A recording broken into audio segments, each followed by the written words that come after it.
Morning, I'm getting ready. It's an alpine start, it's about 4:30 and we're going to Switzerland today to do a 4,000 metre summit. I'm just getting ready in my sleeping bag because it's actually really cold. I've got to get that jet boil on and boil up a coffee, then things will be better. Quite sore legs from yesterday, to say the least, both in terms of all the scrapes but also muscular, so that was a proper workout. But I'm looking forward to going to Switzerland, and this is going to be a very different thing because this is kind of a peak where there's just going to be glacier snow climbing, so different type of climbing today. In terms of what you're going to see in the video, today it's going to be a lot about how you work with the rope when you're climbing up a big snowy peak. In terms of the rope has to go long if you cross a crevasse or a snow bridge, and shorter for all other elements of the ascent. What you also will see is how you have to be really careful in terms of things like seracs and crevasses on a climb like this. So what looks to be a relatively benign summit has all sorts of objective dangers all the way up and all the way down. So the approach to most of these summits is often through the lifts. Up we go, looking at sort of loads of 4,000ers in the distance, and in general the approach to any climb can be just as hard actually as the climb itself. Nice crevasses and seracs on the right. Yeah. And here, nice little hole down there. Stay out of that one. That's avoided. You can't always see where it's going to take you. So you can't see the way right through the maze. You just want to have a go at something and hope that it works, and generally you can find a way, but sometimes you might have to turn back. Yeah.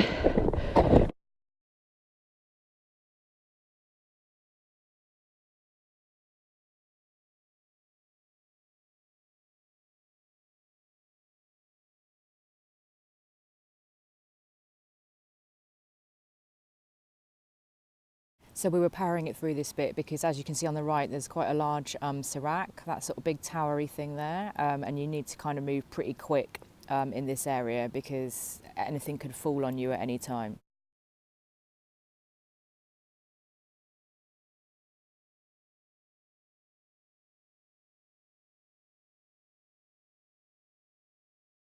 Here the rope is really long because we're crossing a massive snow bridge which is really thin, and you can see that really I need to try and not leave too much slack between the two of us. The idea being that if one of us goes down, the other one doesn't go with each other. The snow bridge we're going to cross is 2 metres long and not that thick.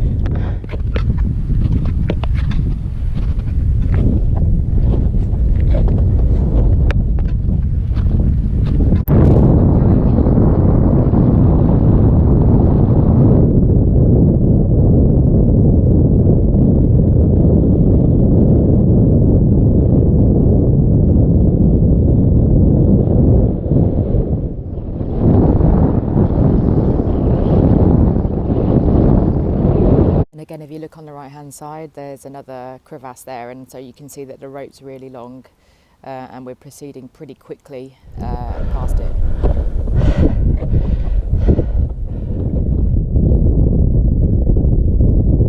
So the other thing you'll notice is that my breathing is really loud and prominent and fast. That's because we're at quite some altitude, probably here about 3,500 if not more.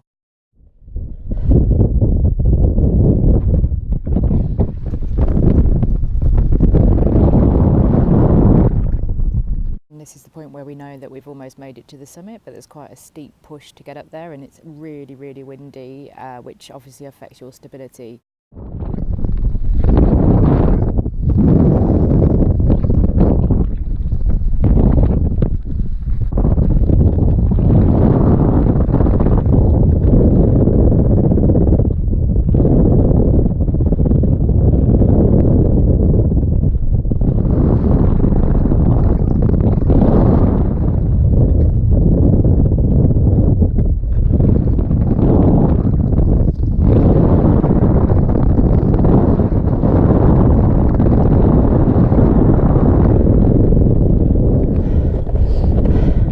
That's us.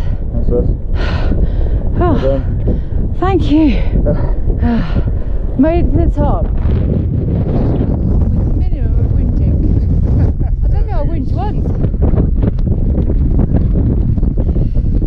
Here's where I take the glove off to take obviously the obligatory selfie, but I cannot tell you how cold it was. My hand burned for about 10 minutes after I put it back in the glove just for that selfie, so don't take your gloves off on the summit, it's not sensible. On selfie mode.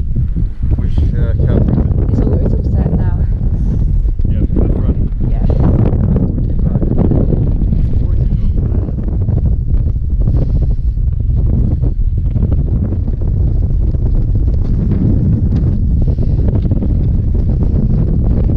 Finally, I realised why in all those Everest novels and films that getting down is just as dangerous and you need to get down quick. It was really cold, really windy.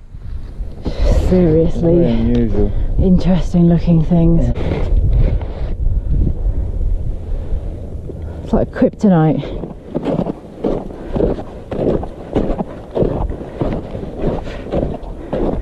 Oh my gosh. Have I got to jump? Yeah.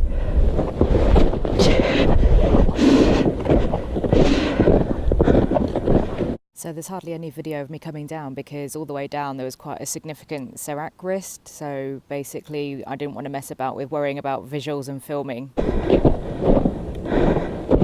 My crampon's a little bath.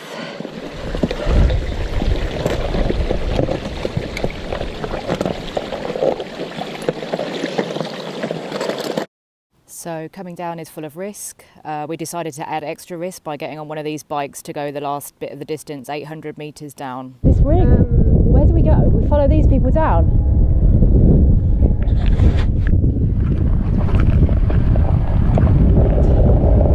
Boom.